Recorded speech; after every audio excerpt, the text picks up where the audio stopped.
Bacım, Allah aşkı için bir tadım iyi de bana. İyi iyi bitti İyi ameliyat. mi? Ah, Çok şükür. Çok şükür çok şükür. elhamdülillah. Odaya alacaklar birazdan. Hepimize çok geçmiş olsun. Allah razı olsun sizden. Adam geçmiş olsun. Ya nasıl korkuttu bizi? Aa vallahi elim ayağım titriyor ya. Geçti çok şükür geçti. Geçti gitti de yürekleri de ağza getirdi. Kızım, odaya çıktığında görsek olur mu? Kendine gelsin ben size haber veririm. Eksik olma, sağ olasın. Tekrar çok geçmiş olsun. Allah razı olsun. Allah razı olsun.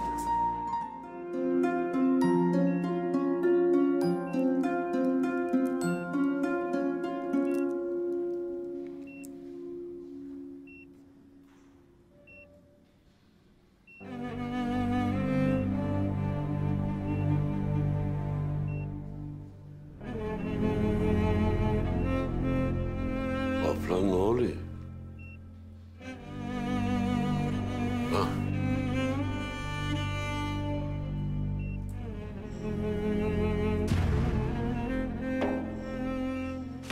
Bunun ne işi var burada?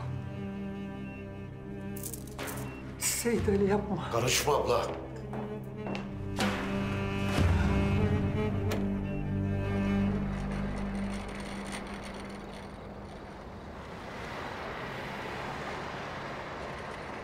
Anne. Beni hapse atarlar mı? Oğlum dayım bir uyansın, bunu sonra konuşuruz. Neyi sonra konuşacağız anne? Ben adamı resmen bıçakladım. Şimdi düşünme bunu, olur mu? Sabah ola hayrola. Anne adamı bıçakladım diyorum. Ne yapacaklar? Eline sağlık deyip salacaklar mı beni?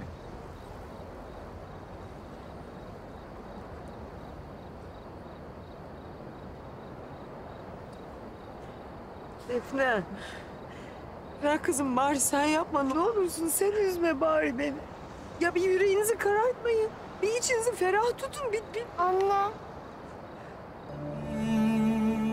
Söyle ballı kalp benim. önce demiştin ya burada evin var diye. Doğmuşsun ya burada.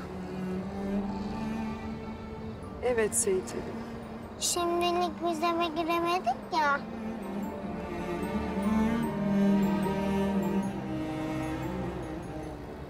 Dede bizi sevmiyor mu?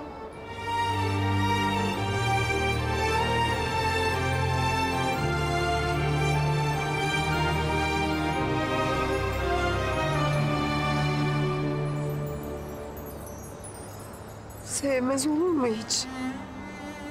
Dede sizi çok seviyor. Dedem senin baban mı?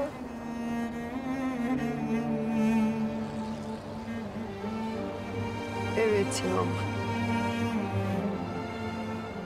Ablam dedi ki baban sana çok kızmış. Artık seni sevmiyor mu?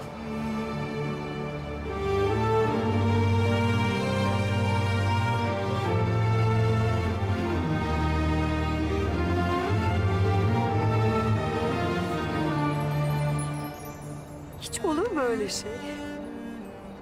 Bak şimdi. Babalar evlatlarını her zaman çok severler. Senin baban seni çok seviyor. Benim babam da beni çok seviyor. Hepimizi çok seviyor. Ama sen bazen yaramazlık yaptığında ne yapıyor? Kızıyor sana, değil mi? Sonra özür dileyince affediyor baba seni.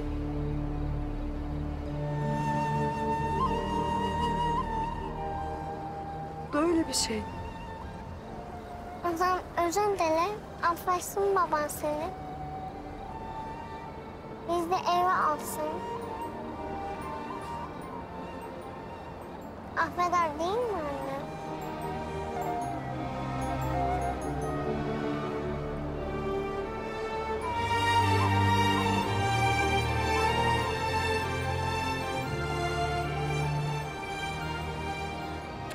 Tabii ki, tabii ki. Tabii ki affeder.